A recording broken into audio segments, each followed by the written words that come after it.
So now we pose the question, why is the Prophet repeating the same hadith again and again and again?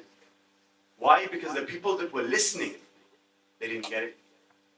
Or that they would try and twist it. Or that they would do what they do with Ghadir, Man kunzu Mola, Mola da matlab dost. They will try their best. But with this hadith, they have no idea. They can't counter this hadith. It's narrated on so many occasions, nobody can weaken the chain of this narration. So the narration is what? Oh Ali, you are that to me that Harun was to Musa, except that there is no prophet after me. So what did he mean by this? In order to understand this, we need to look at the life of Nabi Musa alayhi salam and Nabi Harun alayhi salam. Then we look at the life of our Prophet sallallahu alayhi wa alayhi, and then we will look at the life of Ali ibn Abi Talib alayhi salam. And then we will understand what the Prophet meant by Ya Ali anta minni bi manzilati Harun min Musa. So let's inshallah examine this and have a look at this hadith. People come forward and say, no, this hadith was limited to the time that it was said. It doesn't mean it's for ever. If it wasn't forever, why would the Prophet say, accept that there is no prophet after me? He's already speaking about the future. So he's not saying, oh Ali, you are to me as Aaron was to Moses for now.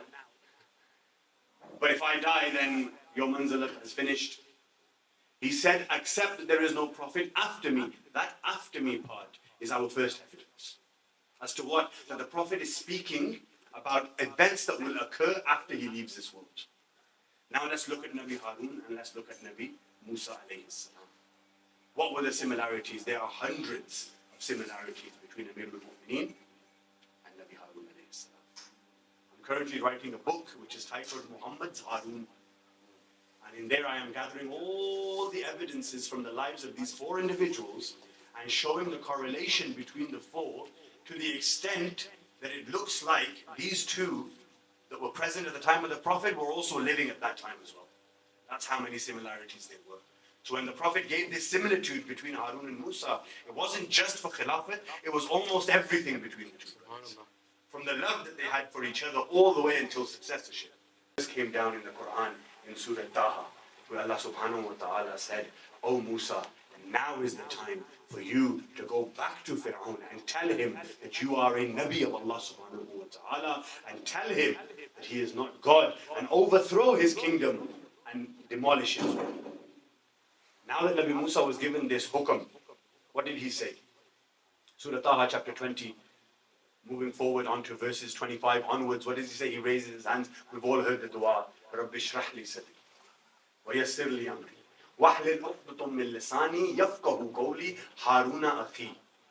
Oh Allah, make this task easy for me, going towards Fir'aun. It's a bit difficult. Unknot the knot that is in my tongue. However, his brother Harun was an excellent orator. Nabi Harun alayhi salam was known for his speeches and his orientation. Therefore, when he said, unknot the knot in my tongue, expand my chest for me, aid me on this, with who? With my brother Harun, make him my vizier. What is vizier? Vizier is your deputy, your successor, the person who is in charge in your absence. So he said, make him my vizier, so that he can assist me in this task. Okay. Where's the similitude of this with our Prophet sallallahu alayhi wa alayhi and Amir al-Mu'mineen alayhi salam? So, Allahumma salli ala Muhammad wa ali Muhammad. He needed help, he was aided. The same thing happened with our Prophet. When he was going in towards the city of Makkah after Fatah Makkah, he even quoted Nabi Musa and said, Oh Allah, just as Musa asked Harun to be his aid, Oh Allah, I am your Nabi and I am asking you to make Ali my aid. And he used the exact same words. He said, Rabbi shrah li sadri wa yassir li amri. But he didn't say about the tongue. Then he carried on by saying, assist me how? With somebody from my family, my brother Ali. Assist him, make him my vizier. So just as the Prophet is saying, Oh Ali, your position to me is like that of Harun and Musa. That means if Harun, as the Quran has showed you in Surah Taha, is the successor of Nabi Musa, then obviously when you put that into this context, Amir al-Mu'mineen is the successor of the Prophet without a doubt. That's one similitude. Inshallah, we're going to go through a few of them. That's one. that Allah subhanahu wa ta'ala said to Nabi Musa in chapter 20, Surah Taha, after this dua, we have accepted your request, O Musa. So that means not only did Nabi Musa alayhi salam ask Allah to make Harun his successor, but Allah affirmed it in the following verse by saying, we have accepted your request. Which means what? Which means Musa alayhi salam's successor was Nabi Harun alayhi salam. How does this link to Amirul Mu'mineen? We look at the Quran in chapter 5, verse 55. Now this is a verse, alhamdulillah, we all know. But let's look at it from a little bit of a different perspective. Allah subhanahu wa ta'ala mentions within the glorious Quran, إِنَّمَا وَلِيَكُمُ اللَّهُ وَرَسُولُهُ وَالَّذِينَ آمَنُوا الَّذِينَ يُقِيمُونَ الصَّلَاةَ وَيُؤْتُونَ الزَّكَاةَ وَهُمْ رَاكِعُونَ. Allah is your wali. The Prophet is your wali. And those people who believe, establish their prayers, pay the zakat whilst in the state of ruku. Subhanallah. Who is your successor? So the Prophet sees a beggar leaving the masjid. The Prophet calls him towards himself. The Prophet says, what are you doing here? He says, Ya Rasulullah, I'm a beggar. I needed some money, some charity, anything. Did anybody give you anything? He said, yes, there was an individual. Now the Prophet is answering and asking in the correlation of the verse. He says, was he a believer? So that the people around could narrate this. Was he a believer who gave you charity? He said, yes. So then the Prophet turned towards the Jewish individuals and said, وَيُقِيمُونَ الصَّلَاةَ. He established his prayer. Was he praying?